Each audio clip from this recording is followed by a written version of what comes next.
Annabelle doll museum से गायब हो गई है। दरअसल ये खबर झूठी थी।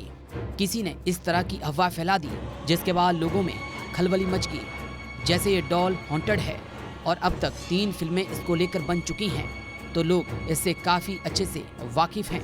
ट्विटर पर एनाबेल को लेकर चर्चा की जाने लगी। हालांकि जब लोगों को इस खबर का सच पता लगा तो सभी को सुकून मिला कि एड और लॉरेन वॉरेन पैरानॉर्मल इन्वेस्टिगेटर थे जिन्होंने कई ऐसे केस सुलझाए हैं और शापित प्रेत बाधित वस्तुएं अपने घर के तहखाने में रखी हैं।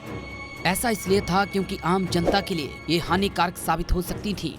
हालांकि कुछ साल पहले इन सभी चीजों को ऑकल्ट म्यूजियम में सार्वजनिक कर दिया गया, लेकिन इसमें रखी सभी चीजों के संग्रह को छूने की इजाजत नहीं दी गई।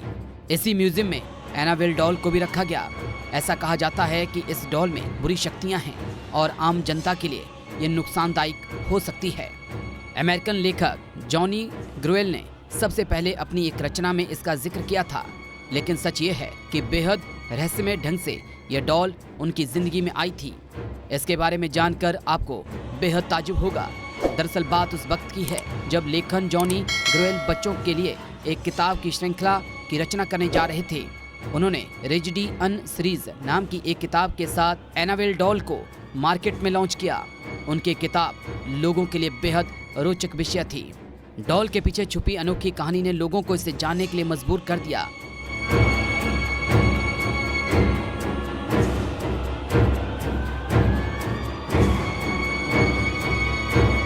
बात उस वक्त की है जब जॉनी ग्रुएल ने अपने घर के बैकयार्ड में एक डॉल पाई।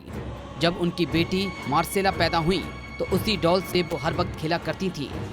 जॉनी ने अपनी बेटी को डॉल के साथ खेलते हुए देखा तो उन्होंने रेजिडी अन स्टोरीज लिखने का आइडिया आया। पर दुख की बात यह थी कि 13 साल की उम्र में मार्सेल की मौत हो गई।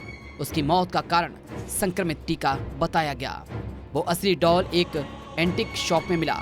ये बात है साल 1970 की। एक नर्सिंग स्टूडेंट जिसका नाम था डोना, उसकी माँ ने डोना को ये डॉल गिफ्ट की थी, लेकिन डोना ने डॉल को पाने के बाद से ही उसमें कुछ अजीब चीजें नोटिस की। डोना ने देखा कि डॉल अपने आप की पोजीशन को चेंज करती रहती है। कभी कभी डोना डॉल को एक रूम में रखकर कहीं बाहर जाती थी तो वापस लौटने पर वह डॉल उसे वहां पे नहीं मिलती थी। तलाशने पर उसे वो गुड़िया घर के किसी दूसरे कोने में मिलती थी। एक दिन डोना ने कमरे में लौटने के बाद देखा कि डॉल के हाथ और पीठ पर खून के धब्बे लगे हुए हैं। वो दहशत भरा ये नजारा देखकर बुरी तरह से कांप गई। डोना को समझ आ गया था कि उसके साथ कुछ बुरा हो रहा है। उसके बाद डोना ने फौरन paranormal activity expert Ed and Lauren को बुलाया। एड और लॉरेन उस शापित भूतिया डॉल को अपने म्यूजियम में मंत्र से एक कांच के बक्से में बंद करके रख देते हैं।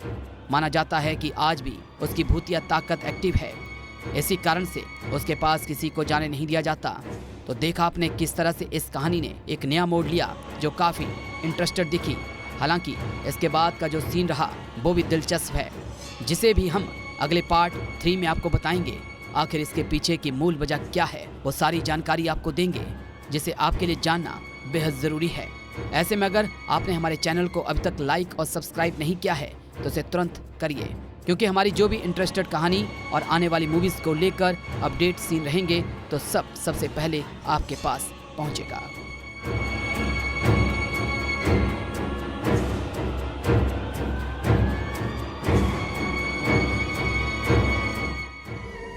जल्द आ रहा है भयानक जंगल क्या है, भयानक जंगल की पूरी कहानी द पब्लिक हॉरर पर।